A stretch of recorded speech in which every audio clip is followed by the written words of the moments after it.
राधे राधे। जय श्री कृष्ण। आज मैं आपको सुग्रीव के बड़े भाई महाराज बलि की पत्नी महारानी तारा की कथा सुनाती हूँ। आइए सुनते हैं। वैद्यराज सुषेण की पुत्री थी तारा। एक कथा के अनुसार समुद्र मंथन के समय बाली और वैद्यराज सुषेण दोनों लोग देवतागण की सहायता करने में लगे थे। समुद्र मंथन से जो 14 रत्न निकले, उनमें से एक अति सुंदर अप्सरा तारा के निकलने पर बाली और वैद्यराज सुषेण दोनों लोग तारा पर मोहित हो गए और दोनों में तारा को अपनी पत्नी बनाने की होड़ लग गई। उस समय ये फैसला होना मुश्किल हो गया कि तारा किसके साथ जाएगी। महाराज बाली तारा के दाहिने खड़े थे और वैद्यराज सुषेण तारा के बाईं तरफ खड़े थे। दोनों की यह समस्या देखकर विष्णु भगवान ने वहां आकर ये फैसला सुनाया कि बेटी के विवाह के समय कन्या के दाहिने तरफ खड़ा होने वाला उसका होने वाला पति तथा बाईं तरफ खड़ा होने वाला कन्यादान करने वाला पिता के समान होता है। अतः बाली तारा का पति तथा सुषेण उसके पिता घोषित किए गए। इस प्रकार तारा देवताओं के गुरु बृहस्पति की पौत्री हुई। हिंदू पौराणिक ग्रंथों की पंच कन्याओं में से देवी तारा का भी एक स्थान है। अहिल्या, द्रौपदी, कुंती, तारा, मंदोदरी इति पंचकन्या स्मरे नित्यम महापातकनाशकम। अर्थात अहिल्या, द्रौपदी, कुंती, तारा तथा मंदोदरी इन 5 कन्याओं का प्रतिदिन स्मरण करने मात्र से सारे पाप धुल जाते हैं। तारा की बुद्धिमत्ता, प्रत्युत्पन्न मतित्व, साहस तथा पति के द्वारा कर्तव्य निष्ठा को सभी पौराणिक ग्रंथों में बहुत सराहा गया। महाराज बाली के भय से सुग्रीव अपने बड़े भाई से दूर भाग गए थे, लेकिन जब सुग्रीव ने किष्किंधा आकर बाली को फिर से द्वंद्व के लिए ललकारा तो सुग्रीव की ललकार सुनकर बाली के क्रोध का ठिकाना ना रहा। उस समय देवी तारा को इस बात का बोध हो गया था कि सुग्रीव को श्री राम का संरक्षण प्राप्त हो गया है, क्योंकि अकेले तो सुग्रीव बाली को दोबारा ललकारने की हिम्मत कदापि नहीं कर सकता था। तारा जान गई थी कि सुग्रीव श्री राम के साथ गठबंधन कर चुके हैं और वह श्री राम की शक्तियों से भलीभांति परिचित है। अतः तारा ने बाली को सावधान करने की बहुत चेष्टा की थी। उसने यहाँ तक कि कहा था कि सुग्रीव को किष्किंधा का राजकुमार घोषित कर बाली उसके साथ संधि कर ले, किंतु बाली ने इस शक से कि तारा सुग्रीव का अनुचित पक्ष ले रही है, उसे दुत्कार दिया। तारा के समझाने पर उसने तारा को यह आश्वासन दिया कि वह सुग्रीव का वध नहीं करेगा और सिर्फ उसे अच्छा सबक सिखाएगा। ये सुनकर अत्यंत उदार स्वभाव वाली तारा बाली का आलिंगन करके मंद स्वर में रोते रोते उसकी परिक्रमा की। वह पति की विजय चाहती थी और उसे विजय मंत्र का भी ज्ञान था, इसलिए तारा ने मंगल कामना से स्वस्ति वाचन किया और शोक से मोहित हो वह अन्य स्त्रियों के साथ अंतःपुर को चली गई। बाली युद्ध भूमि में गया। वहाँ युद्ध के समय श्री राम के बाण से आक्रांत होकर जीवन के अंतकाल में पहुंचकर मूर्छित हो गया। उसकी पत्नी तारा ने सुना कि युद्ध स्थल में वानर से श्री बाली श्री राम के चलाए हुए बाली बाण से मारे गए। स्वामी के वध का अत्यंत भयंकर एवं अप्रिय समाचार सुनकर वह बहुत व्याकुल हो गई। वह अपने वस्त्रों को भी नहीं संभाल पा रही थी। केश खुल गए।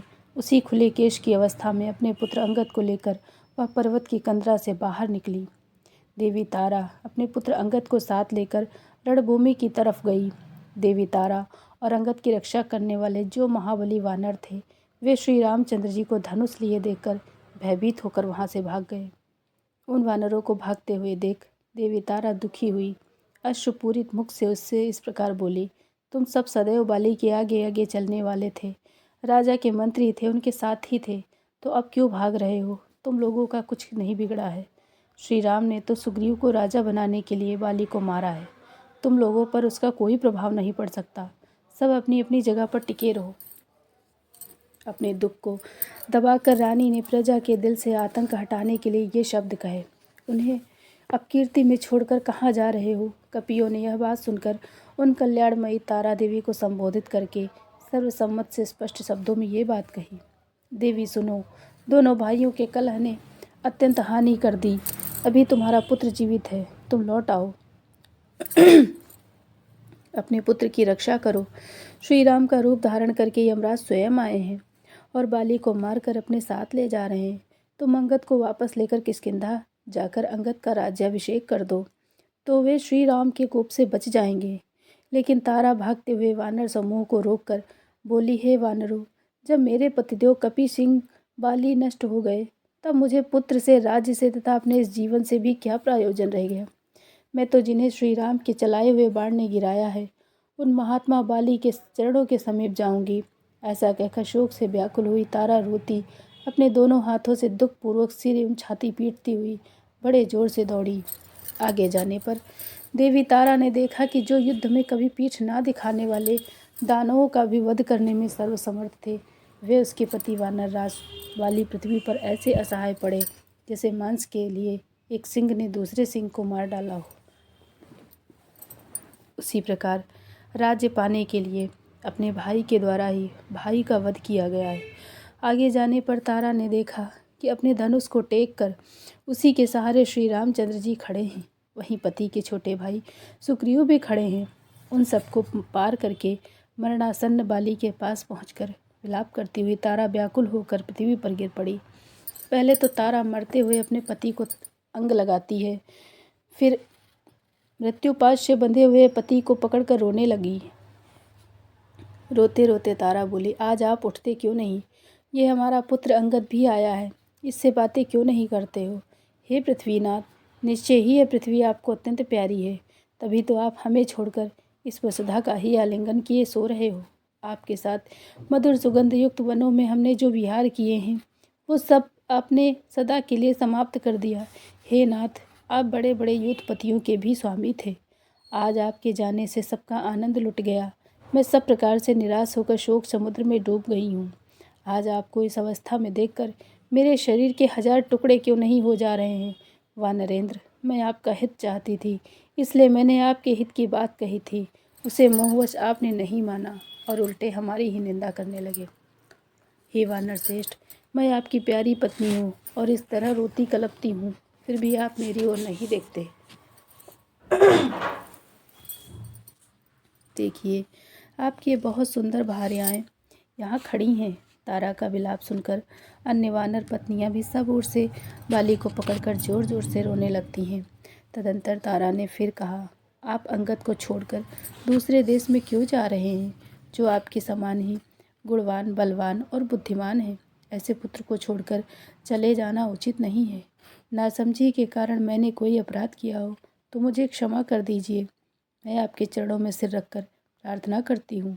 पतिहीन नारी भले ही पुत्रवती एवं धन धान्य से समृद्ध भी हो, किंतु लोग उसे विधवा ही कहते हैं।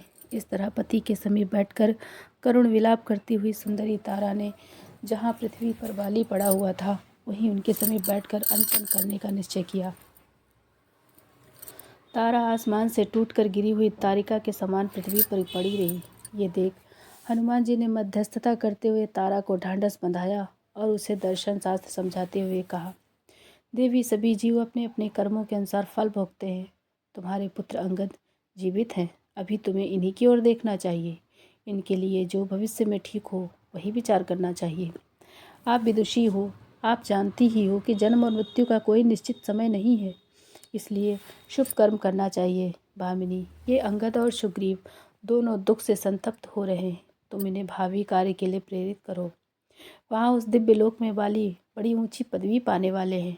इस शोक को त्याग दो देवी।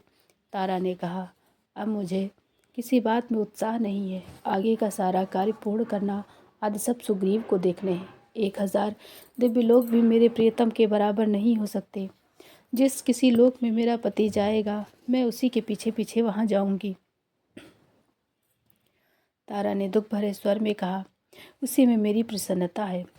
प्रभु श्री राम को वहाँ आते देख प्रधानमंत्रियों ने तारा को बाली के पास से हटाया। तारा को बाली के पास से हटाने के कारण वो छटपटाने लगी। इतने में ही अपने सामने श्री राम को खड़ा देखा तो शोक के कारण अपने शरीर के सुध बुध खोकर मनस्विनी तारा इस प्रकार बोली, हे रघुनंदन, आप देश काल वस्तु की सीमा से रहित हैं। आपको पाना बहुत कठिन है। आप उत्तम धर्म का पालन करने वाले हैं। आपकी आंखें कुछ लाल हैं, आपके हाथ में धनुष है और आप बलवान हैं। मैं प्रार्थना करती हूँ कि जिस बाण से आपने मेरे प्रीतम पति का वध किया, उसी बाण से आप मुझे भी मार डालिए।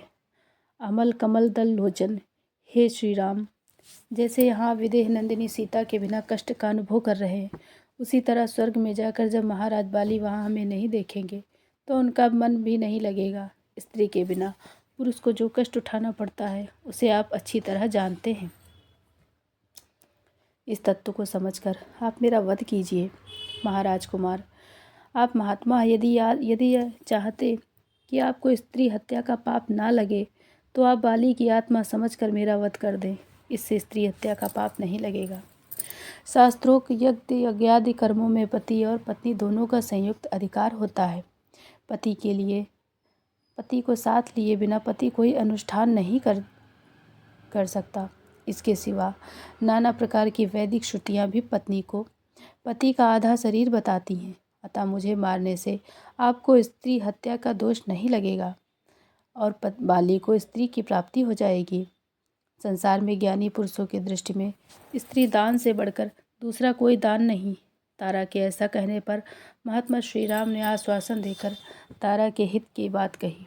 वीर पत्नी देवी तारा, तुम मृत्यु विषयक विचार का त्याग करो।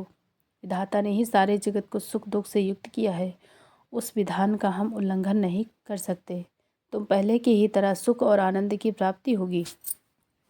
तुम्हारा पुत्र युवराज का पद प्राप्त करेगा। विधाता का ऐसा ही विधान है। शूरवीर स्त्रियाँ इस तरह का विलाप नहीं करती। अतः तुम शोक छोड़कर शांत हो जाओ। शोक संताप करने से मरे हुए जीव की कोई भलाई नहीं होती। अतः अब आगे का जो कर्तव्य हो उसको तुम्हें विधि पूर्वक संपन्न करना चाहिए। शत्रुओं को संताप देने वाले परम प्रभावशाली श्री राम के इस प्रकार सांत्वना देने पर सुंदर स्वरूप वाली वीर पत्नी तारा, जिसके मुख से विलाप की ध्वनि निकल रही थी, उसने रोना धोना छोड़ दिया। तारा बुद्धिमती थी, भविष्य का ज्ञान था। प्रभु श्री राम के द्वारा मनोनीत सुग्रीव को ही राजा मान लिया। ये देखकर पुत्र अंगद पर कोई आँच ना आने पाए, प्रभु श्री राम की कृपा से अंगद युवराज घोषित हुआ। देवी तारा ने सुग्रीव को राज्य का स्वामी स्वीकार कर लिया। जब सुग्रीव राज्योल्लास में तल्लीन हो गया और श्री राम को सीता को ढूंढने का दिया हुआ वचन भूल गया, तब श्री राम ने लक्ष्मण को उसे अपना वचन याद कराने को भेजा। लक्ष्मण वैसे भी काफ़ी गुस्सैल थे। लक्ष्मण ने जिस समय किष्किंधा की राजधानी पंपापुर के राजमहल में प्रवेश किया, उस समय सुग्रीव तारा के साथ ही बातचीत में मशगूल थे। लक्ष्मण क्रोध युक्त बहुत आक्रामक लग रहे थे। लगभग आक्रमण की मुद्रा में लक्ष्मण को देखकर सुग्रीव बहुत डर गए। सुग्रीव के पास लक्ष्मण का सामना करने की हिम्मत नहीं थी, तो उसने देवी तारा से निवेदन किया कि आप बुद्धिमान हैं, इसलिए लक्ष्मण को शांत कर दें। तब देवी तारा महर्षि विश्वामित्र का उदाहरण देते हुए बोली कि ऐसे महान महात्मा भी इंद्रिय विषयक भोगों के आगे अपने को भूलकर लाचार हो जाते हैं।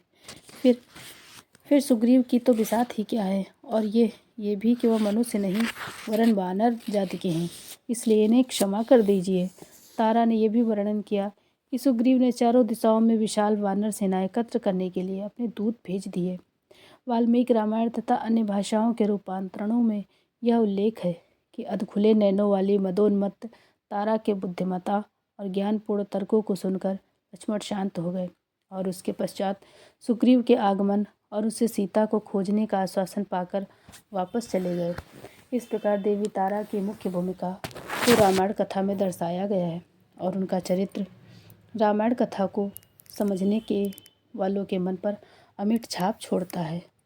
कहानी अच्छी लगी हो तो वीडियो को सब्सक्राइब ज़रूर करिएगा, लाइक करके कमेंट में ज़रूर बताइएगा। राधे राधे, जय श्री कृष्ण।